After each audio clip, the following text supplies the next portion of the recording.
We're gonna be solving section 2.2 for the science finals. Let's see. Science section 2.2 here. 2.2.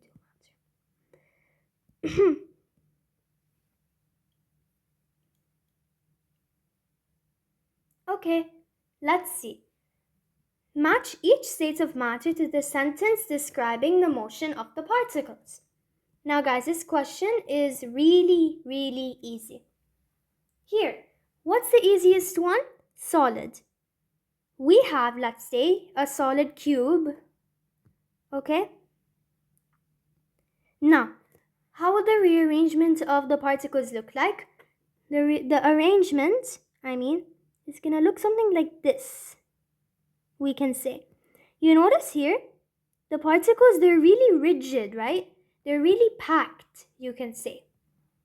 So let's see here. Particles are very far apart. This isn't for solid, right? Particles can move freely. Guys, be honest, does this look free to you? No, it doesn't.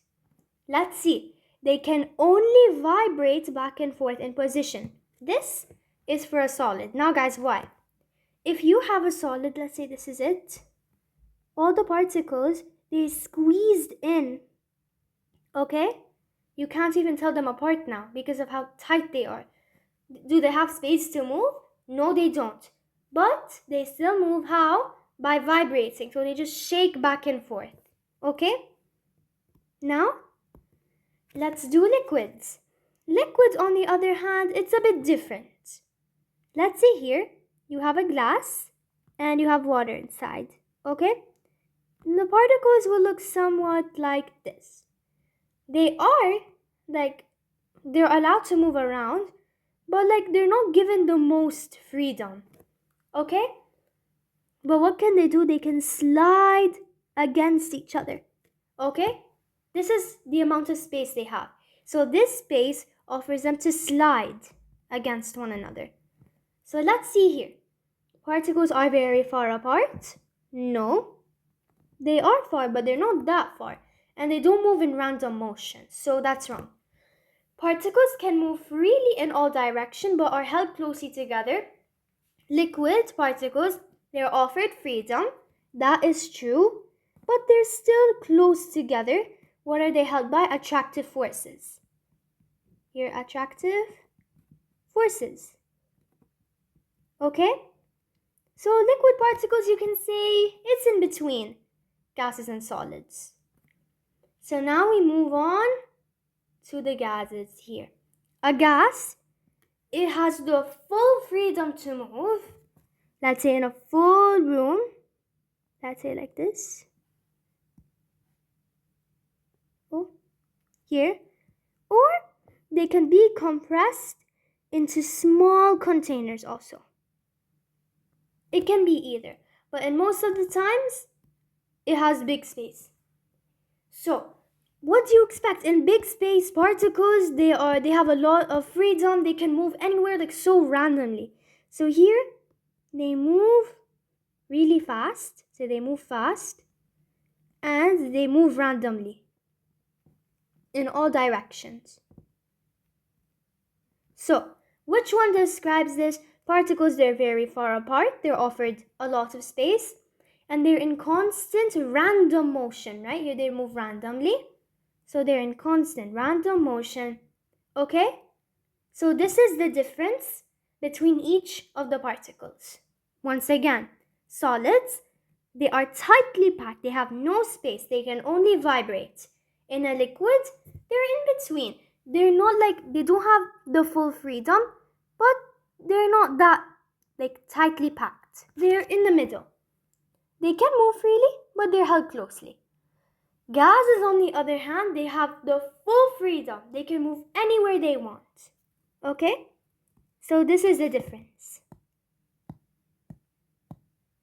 Here. Oh.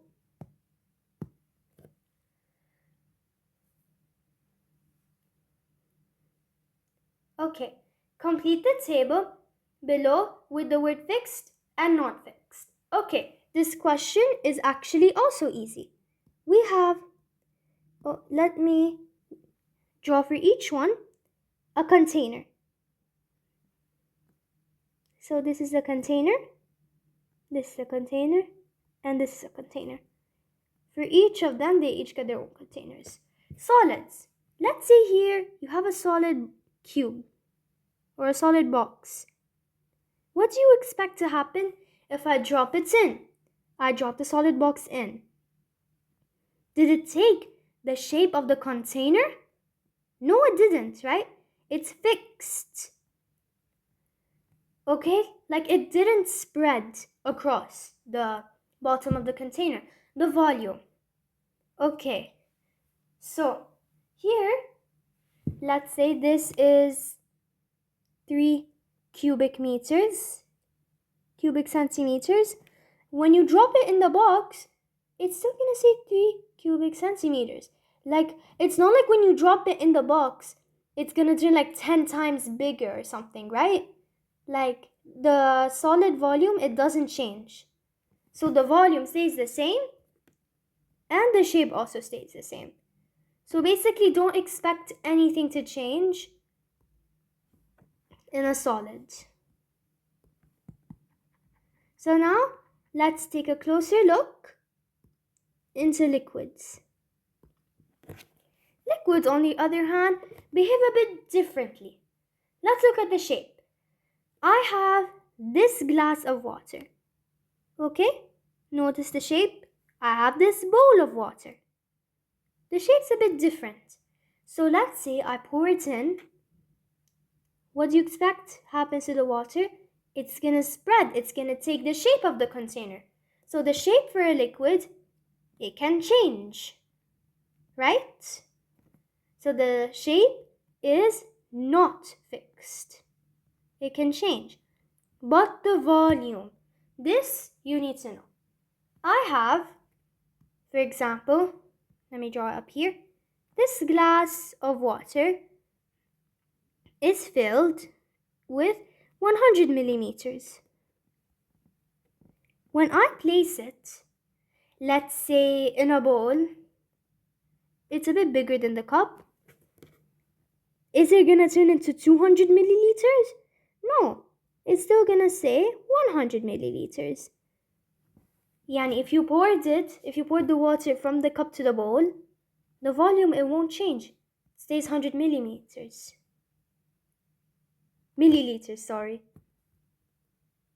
So the volume is fixed.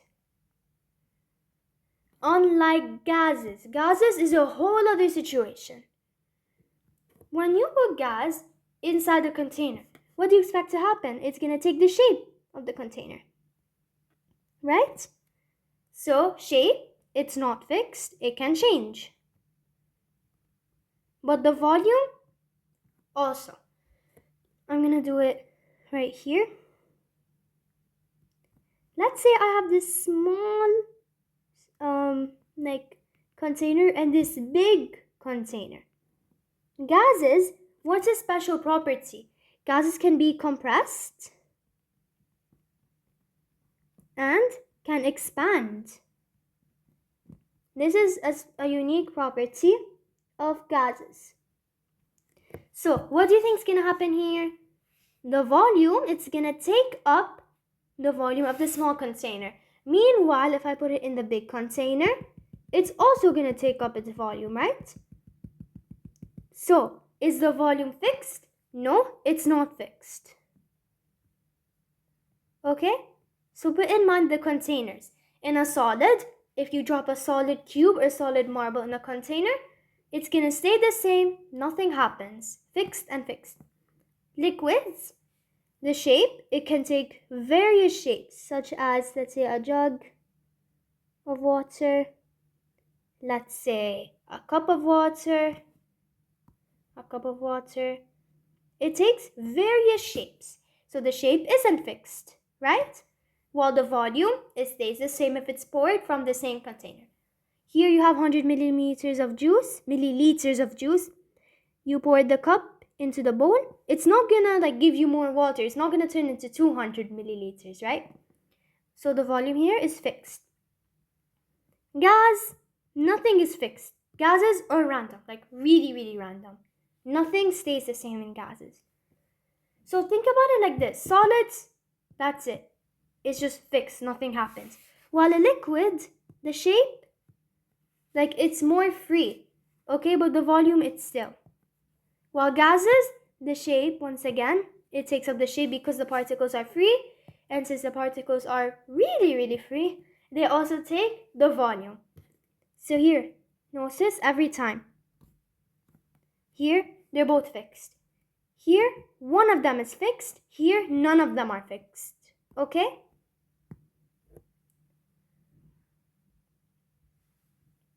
Let's see. 3 balloons, A, B, and C, are filled with 3 different materials as shown below. Carl picks up each balloon and squeezes it gently. He records the table below his observation on how the material inside the balloon behaves. Let us see. Let's see material A. Material A, it changed its shape and the volume. We said that when the shape is not fixed and the volume isn't fixed, what is the property? These are the properties of gases. So, what is the material inside balloon A? It's gas. Let's see. B. It keeps the shape and the volume. So, we said shape is fixed, rigid. So is the volume. Nothing changes. Solids. Okay? So, what's inside B? A solid. Now, let's see C. Here, the material changes its shape, but it keeps the volume. Now, what's a good example? For example, if we have a bowl of water or a bowl of a liquid, 100 milliliters, oh my goodness, same amount of water that's going to be poured inside the glass, right? So it changes its shape, but has the same volume. So what's the material inside balloon C? It's a liquid. Now guys, in this section, they're actually going to be asking you a lot about the properties of solids, liquids, and gases. Okay? So here, material inside A changes both the shape and the volume. We said it's a gas. B, it keeps its shape and volume, solid. And C, the material changes its shape but keeps the same volume, liquid. Guys, by the way, before I continue this, as long as you know this table here, you see this table? This is important, okay? Important. So as long as you know this table, خلاص, the rest of the quiz is going to be really easy. So let's continue this question. Carl pops balloons A, B, and C. The particles of which balloons undergo diffusion. Now guys, you need to know what diffusion is. What is diffusion? When you say diffusion, it means spread. Okay? This is how I think about it. When I hear diffusion, the first example that comes to mind is perfume, right? If you have a room, if you're in a room or a classroom, let's say, and then you sprayed a bit in this area, let's say this is the area you sprayed the perfume, eventually the smell is going to occupy the classroom. It already spread through, right? So even if you're in the front, you're still eventually going to smell it. Why? Because it spread. So diffusion means spread. Okay? Diffusion, spread. Okay, memorize it. So, the particles of which balloons undergo diffusion? It's gonna be A and C. Why? Now, a liquid, it can diffuse, right? Here. It can diffuse. Why? Because the particles are free, right? They can move, they can slide. So yes, it can spread.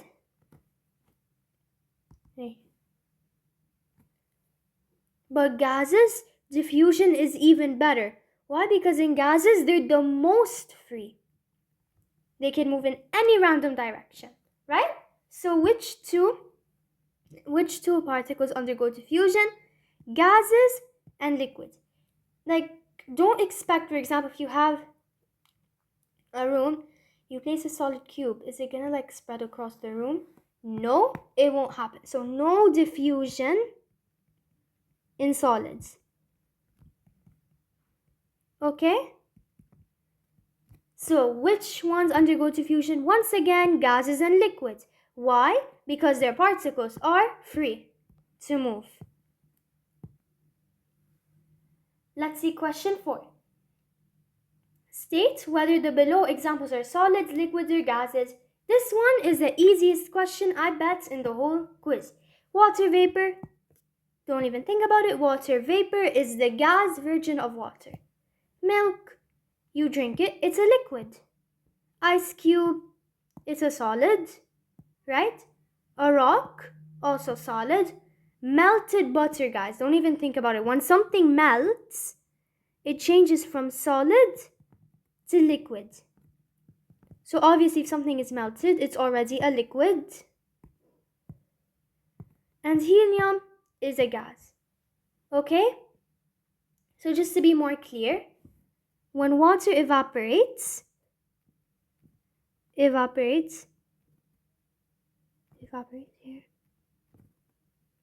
What is it gonna turn into? Water vapor. And in evaporation, you are adding temperature, so obviously it's gonna change into a gas. Milk in a glass, milk in a bowl, right? That's a liquid. An ice cube. Here, it's a cube. What are cubes? Cubes are solid. Rock also. Here. It's hard, right? It's hard like a solid. Melted butter. Let me explain this for you guys once again. When something melts, it changes from solid to liquid, right? So if something is melted, it already melting, like it already underwent melting, it's a liquid. Helium, you find it in the atmosphere, in balloons. What is it then? It's a gas. Okay? Let's see. Now this question is important. Let's see it here. The particles of a hot glass of water move blank, then a cool glass of water. Okay, you have hot versus cold. And particles, obviously. So, particles in heat, you're gonna move faster, okay? So, the hotter something is, the faster the particles. While the cooler something is, the slower they move together. So, the slower movement. Okay? Which is why, here's a good example, condensation, right? So condensation, it is when gas changes to liquid, right? But how do you think it changed? It cooled. The gas particles, they just they gave up the fast movement and they came closer to each other, closer, until it forms a liquid droplet, okay? So, the particles of a hot glass, so more heat, they move faster. Okay? Next, here. The particles of a blank are in constant random motion and continuously collide with one another and within the walls of their container. The combined forces per unit area of these collisions is called. Now, let's solve this question step by step. The particles of a what? Constant random motion. So here it's given enough space, so never stops. So what never stops? Gases, right? Because it's given enough space, it will like move non-stop, right? If you have a room, it's not suddenly gonna like stop moving, right? So the particles of a gas, okay, are in constant random motion. Okay? So once again, the particles of a gas, they're free to move and continuously collide with one another and with the walls of their container. The combined forces. Okay, now guys, this part is important. I'm going to do it in red. The combined force.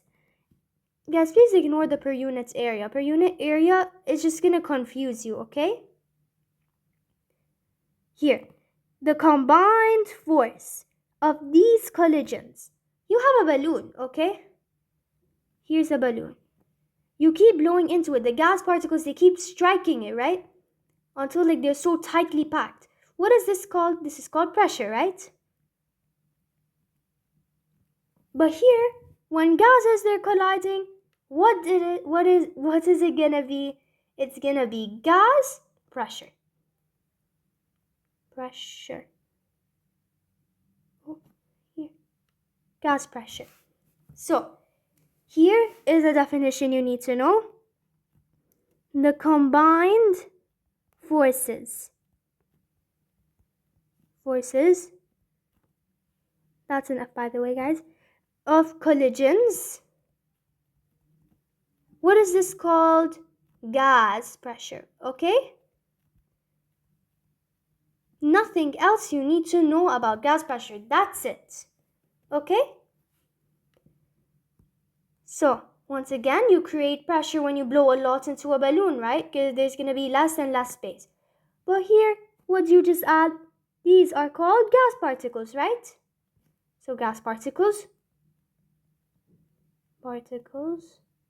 So what do you expect? If the gas particles are creating pressure, it's going to be called gas pressure. Okay? Let's see. Next. Each particle in a solid is tightly bonded to several others. Thus, the solid is said to be... Okay, here, this has actually two answers that make sense, but the SCP accepts one of them. We can say that when something is tightly bonded to several others, you can say that it's fixed also, right? So thus a solid is said to be fixed. But honestly, guys, although it makes sense, the SGP and the exam, they're going to accept the word rigid because it's what's found in the book, okay? So rigid, it also means fixed, right? So it's hard. Okay? So it's just like done. Like, even if you bang into it, whatever you do to this thing, it's still gonna stay solid, right? So this is why, what do we say solids are? They're really rigid, right? Also, guys, when you just say the word, it's just like rigid, right? It's just hard, you can say. So, here are some definitions that can actually really help you in the exam. And I actually think those are great questions, so pay attention to these also. So, we said the hotter something is, the faster the particles. So the particles of a hot glass of water, they move faster. The particles of a blank are in constant random motion. So the motion is random, gas particles. And if the gas particles are the one creating the pressure, merge those two words together, gas pressure.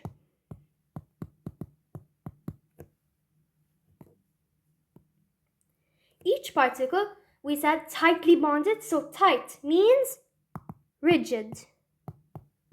Okay?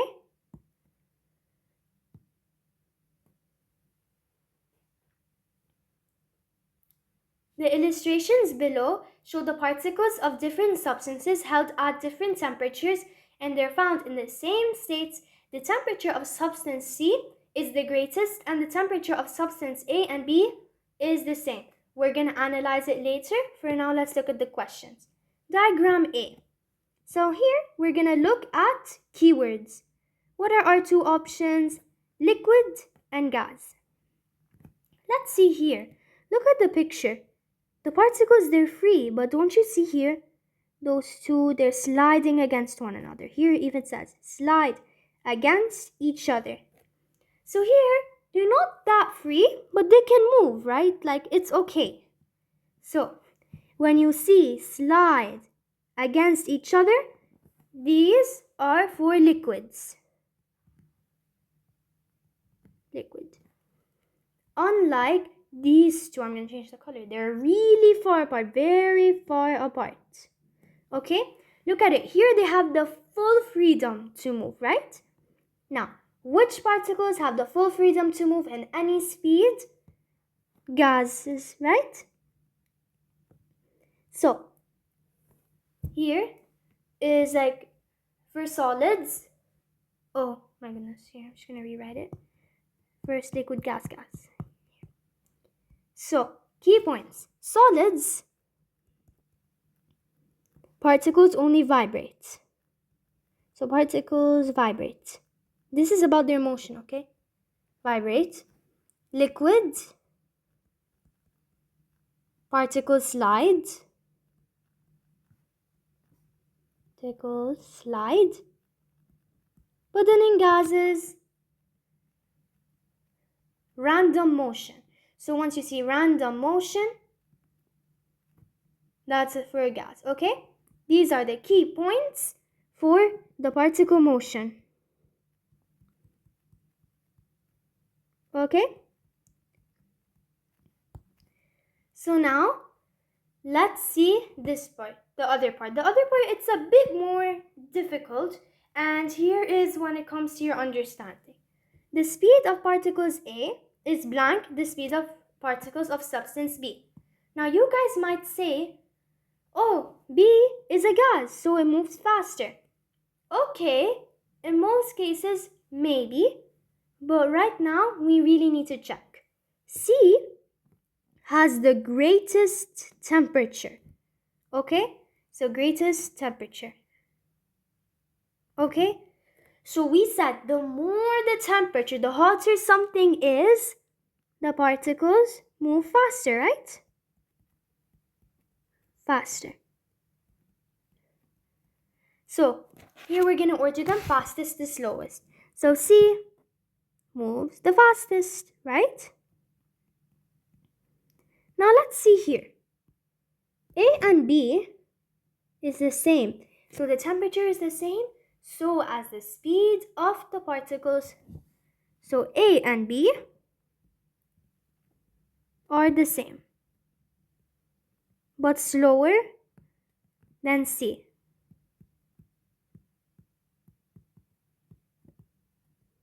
Here. Okay? So let's see here. Take a good look at it.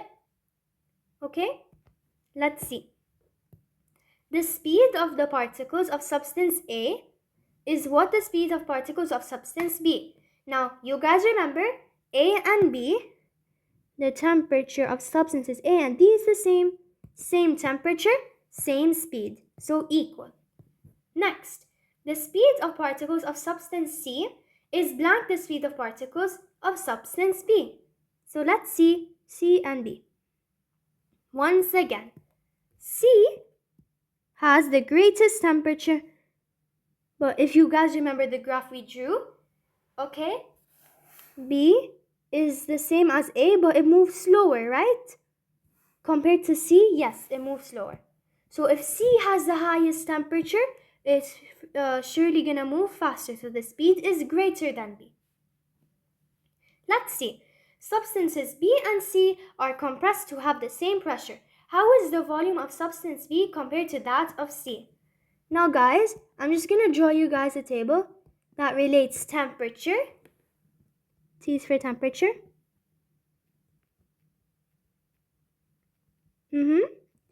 And P is for pressure. And then V for volume. Okay? So here it's actually really easy. When you see temperature with something, for example, temperature, volume, temperature, pressure, they move in the same way. Act as if temperature is the one that keeps it all balanced. So higher temperature, higher volume, lower temperature, lower volume. So as for the pressure, higher temperature, higher pressure, lower temperature, lower pressure. Okay? But then come the ones that don't really interact the best way. We have the volume and the pressure. Without the temperature to control these two, they aren't like really the best of, like, you can say, they don't have the best relation. So volume and pressure, they're gonna move in completely different ways. Without the temperature to be controlling them, you can think about it like that. They're completely opposites. Okay? So you can guys think about it like this if you want to. Temperature is, you can say, the friendly one. It keeps everything balanced. But then when you put those two, volume and pressure, together, they're not the bestest of friends, you can say. So they're going to move in completely opposite ways. So now let's use this table to see what we can use here. B and C, they have the same pressure. So here the volume of substance B compared to that of C. First, we need to find the temperature. C and B. The temperature of C and B. You can guys think about it like this. C has the higher temperature, so we're going to put 2 up arrows. But then for B, it's lower, so we're just going to put 1 up arrow. Oh yeah, guys, I'm so sorry. Before I continue here, that's important. If temperature and volume, that means the pressure is constant. Here, just fill in the blank with what's left. Temperature and pressure, the volume is constant. Okay, here you just give what's left and you put constant with it. And volume and pressure, so temperature constant. Okay, add that in your tables. Okay,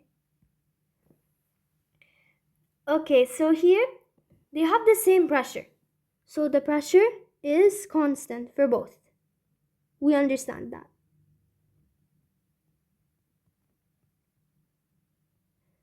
So what's the volume? Now here we have the volume. We said that if temperature is put with something, they move in the same way, right? So let's see. But here we have the number of arrows. So if C, the temperature has 2 arrows because of how high it is, so will the volume. The temperature here for B, it only has 1 arrow. It's hot, but not that hot. So will the volume. So let's see. Once again, guys, if you want me to repeat, the temperature here, because C, it's higher than B, so higher temperature. This is why I put double arrows, just to distinguish it, okay? Not for you guys to get confused. So obviously, if the temperature is higher, the volume will also be higher. Take a look at the table and the answer here. So obviously, if C has a higher temperature than B, so obviously C will have the higher volume. So substance C has a larger volume. Okay? So yeah. Here, next. Figure A below shows a box that contains a material that could be solid, liquid, or gas. The material then is placed into a larger box. Figure B. Guys, just before we start, the larger box here, think of it as the container. Okay? So let's see here. Figure A, look at it here. The container, it directly took the shape of it. Right? It changed the shape. So what do you think this would behave like? A liquid. Okay? Here, let's say you had this water all in one big glass. Okay? Let's say this is the water. Okay? So obviously, if you're gonna pour it in, look, it directly took the shape of the container. And what property is this? The property of a liquid. Let's see here. This thing was already a cube. If you guys don't remember, figure A was like a cube. And figure A was like a container. Figure B was a container, sorry. Here. The cube, it stayed the same. So you just dropped it in. It's just normal, rigid. What is it? A solid. So we're left with gases. Why is this a gas? All this gray, they're going to be the gas particles. It directly occupied the volume of the container and the shape of it. So what is it? A gas. And if you guys want, here, liquid, solid, gas. If you guys just want another table to know, here, a solid, it doesn't take shape or volume of container. Okay?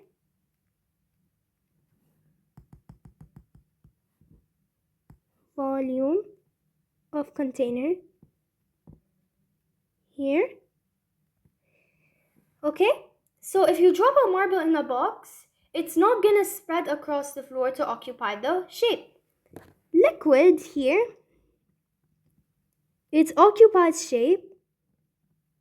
Guys, I'm gonna stop writing the container, okay? Just get it, like when I say occupy shape, I mean the container. So here it occupies the shape. Oh, what did I even write? Occupies the shape, okay? But the volume stays the same. Okay? But then for gases once again, they're the most free. So here, it takes shape and volume of the container, okay? So take a good look at it, okay? Good? Okay. Liquid, solid, gas. Okay, let's move on to question 8. The picture below shows a floating balloon filled with helium. The balloon is filled with... Okay, here they're just testing you. What is helium? It's a gas. Now this question, don't get it wrong, guys, please. When the balloon is heated, the speed at which the particles of helium move increases, so then the balloon expands. Here, I'm going to explain that too. We said that the balloon is heated. So when something is heated, we know that the particles, they move faster, right?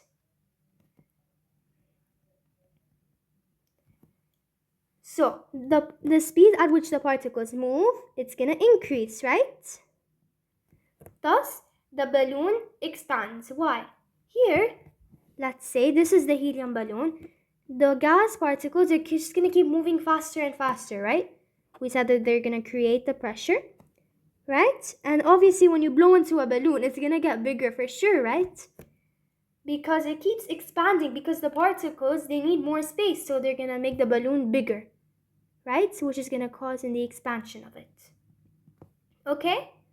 So, when the balloon is heated, the speed increases and the balloon expands. Okay? But guys, decreases is the exact opposite. Let me write one for decreases for you. So, when the balloon is cooled, the speed decreases. And when there's no pressure to make the balloon bigger, the balloon contracts. Okay? So basically when you stop blowing into it. So here, so when the balloon is cooled, the speed of the particles decrease and the balloon contracts. But when the balloon is heated, the speed increases and the balloon expands. Let's see next. The boy catches the balloon and squeezes it with his belt as shown below. What happens to the helium inside the balloon? Obviously, let us see the options they gave us. The helium changes to liquid. Now, if you guys don't know, gas liquefaction, this is related to gas liquefaction.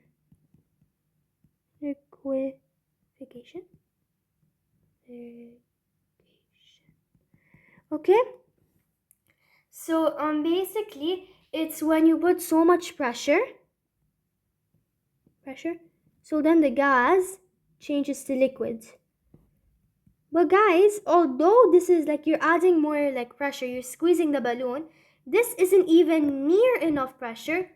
A belt isn't enough to change helium to a liquid, okay? The pressure, when you have a balloon, and then you squeeze it with this belt. The belt isn't going to change the helium into liquid. Like, you're going to be needing way more pressure than that. So, unfortunately, no. Now, we said mass is conserved. Okay, law of conservation of mass. You guys, mass isn't created nor destroyed. So this is also wrong. And helium, it's not going to go out of the balloon. So here it takes the new shape. What did we say? Properties of gases. So gas, it takes shape of container. So basically it takes the shape. So here, the gas particles, some are going to be here, some are going to be up there. Okay? Unlike here, they just took up the full space. Here, they took up the contracted space. Okay? So what happens here? The helium takes the new shape of the balloon. When the boys squeeze the balloon at constant pressure, at constant temperature, the pressure blank and the volume blank, thus the helium inside it is... Okay, so we're gonna do this. Guys, remember the table we drew, okay? So, temperature is constant. So, unfortunately, this leaves us with the volume and the pressure, okay? And we know that those two, they do not interact very well. So, higher the volume, lower the pressure. Lower the volume, higher the pressure. If you guys need an example for this, let's say we have this cylinder, let's say, and then you have these gas particles. This is like something that compresses it. These are the gas particles. They have so much volume. But the pressure here, it's not so much, right? So I'm going to put one arrow down. While the volume, it's a lot of space, right? But unlike here, when I increase the pressure, look how much the volume decreased. Okay? So here the pressure increased, but the volume decreased. So let's see. So we said the boys squeeze the balloon at a constant temperature. Okay? So here when you squeeze something, you squeeze a balloon, you squeeze the container here. So the pressure increases, right? For example, here, remember? When you squeeze it with a belt, look at the pressure it's building up, like the balloon's about to pop, right? But the volume, it decreases. You see here? It's according to the thing, the data we put here. So it decreases. Okay, so I'm going to repeat this part. When you squeeze something, such as here with the belt, you added the pressure. So the pressure increases and the volume decreases. If you need an example of this you can take it as a note if you guys want. Now let's see. Thus the helium inside it is blank. So when the volume, I'm going to do it in a different color. When the volume, it decreased. Okay? For sure, the helium, it's going to be compressed. Right? Because here you notice how these gas particles, how compressed they are, how contracted they are to each other. Compressed. Right? So when you squeeze something, the particles are getting compressed. Thus, the pressure increases and the volume decreases. You can take a look at it if you want. And okay, let's move on. So the helium is compressed, the pressure increased, and the volume decreased. Okay? Because squeeze means you're adding pressure, just like the balloon with the belt. Increase. Okay. Let's see question 9. Complete the chart below to identify how each cause affects the state of matter. Drag and drop the words from the box below. Let's see. Let's see the effect of the states. Here, they have a fixed volume, but they can change the shape. Guys, remember the table I drew about how the particles, they react with the space given, okay? So it has the fixed volume. For example, a container. And then I pour it into a bowl. Let's say this has 100 milliliters. This will also have 100 if it's poured from it, of course. but it changes shape. For example, I have it in a jug. Let's see here. I poured it into a little glass. It goes all the way to the top because the glass is actually small, right? It changes the shape, right? So what happens here?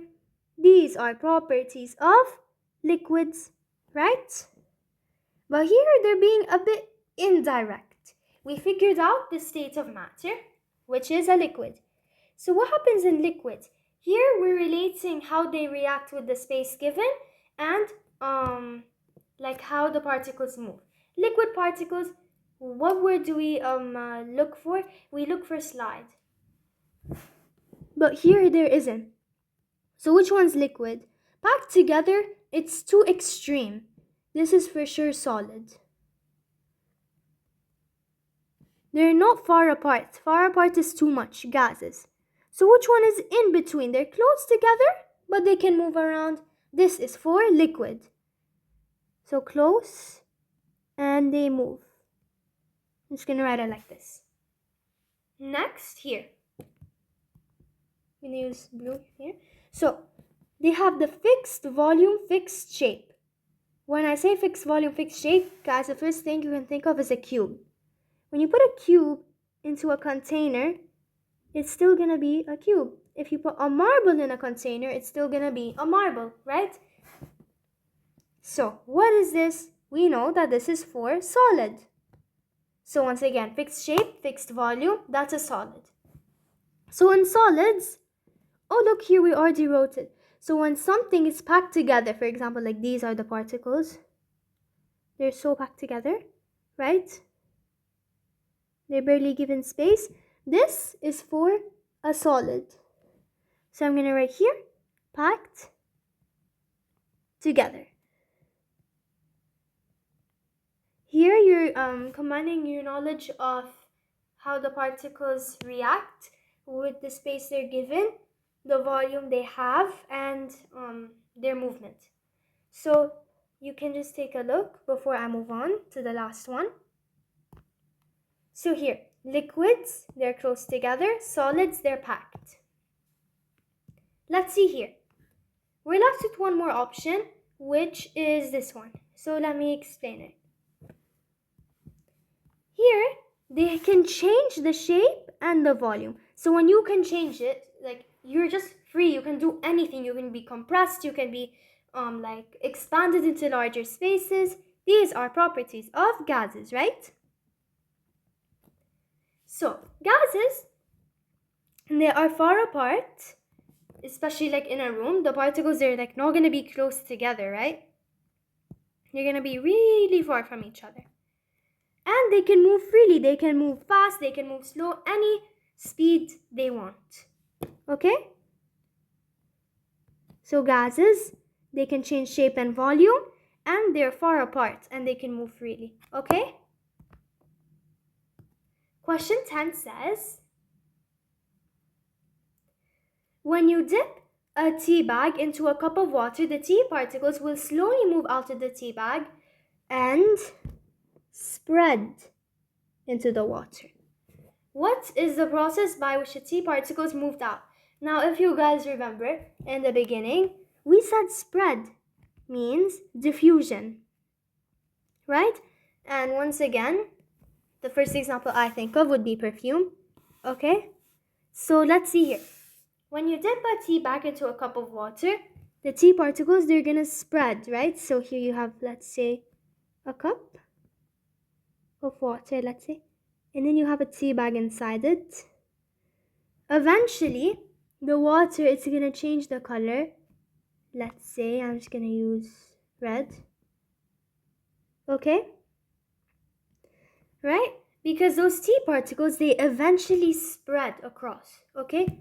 So this is basically almost like a solution. For example, here if you have water, and then you put some sugar particles inside. Actually, I'm gonna use red for the sugar particles. They're eventually gonna be spreading until each part of the water is equally sweet, right? So here they are, they spread. So what are these all examples of? These are all examples of diffusion. So what is the process by which the T particles, they moved out, right? So they slowly moved out, they slowly spread. This is called diffusion. Okay? Next, underline the state of matter that has the fastest rate of diffusion. So basically, the particles, they spread fastest. So the particles move fastest due to the fact that its particles, they have more space between each other. Now guys, this question is really easy. Which particles have the more or most space? Gases, right? Compared to liquids and solids, they have the most space, right? Because a gas, immediately once it enters the room, it spreads. Like before you even blink, it spreads across the room, right?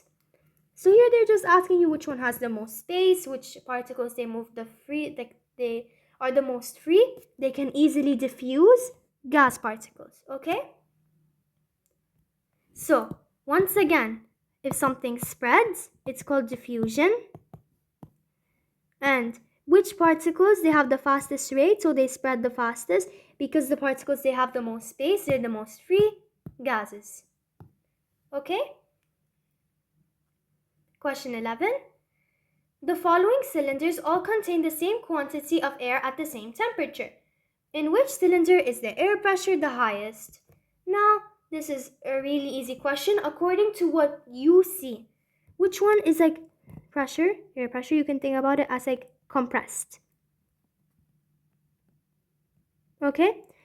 So right here, let's say that each one will have 5 gas particles. Although 5 is a small number, I'm just going to deal with it.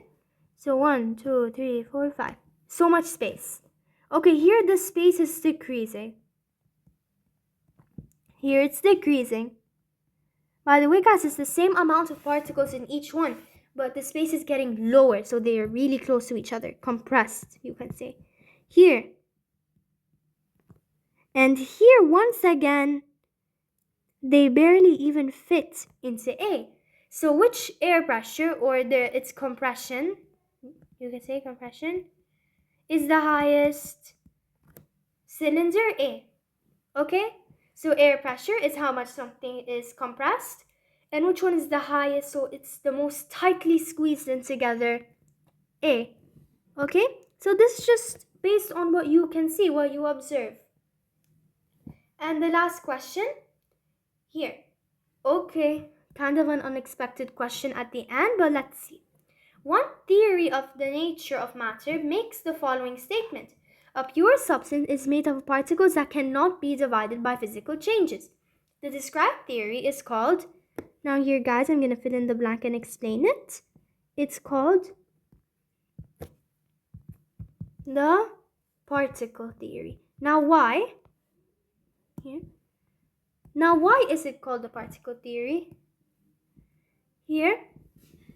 A pure substance, here is the first tense, is made up of particles that cannot be divided by physical change. Let's see here you have an aluminum, like sheet of paper, sheet of aluminum. You're gonna keep splitting it in half. You have this piece now. Split it again. You have this small piece. Again and again and again until you have that one particle. You can't cut it by physical change anymore.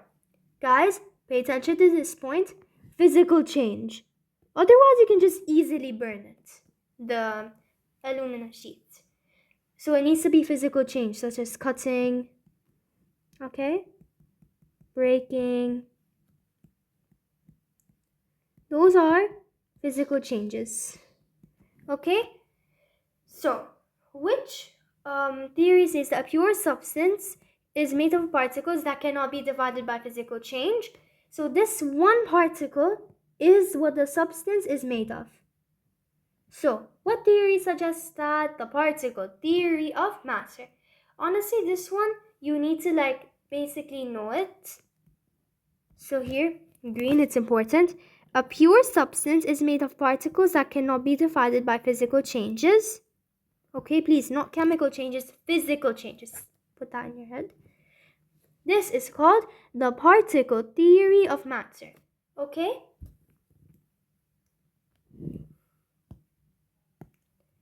So let's submit.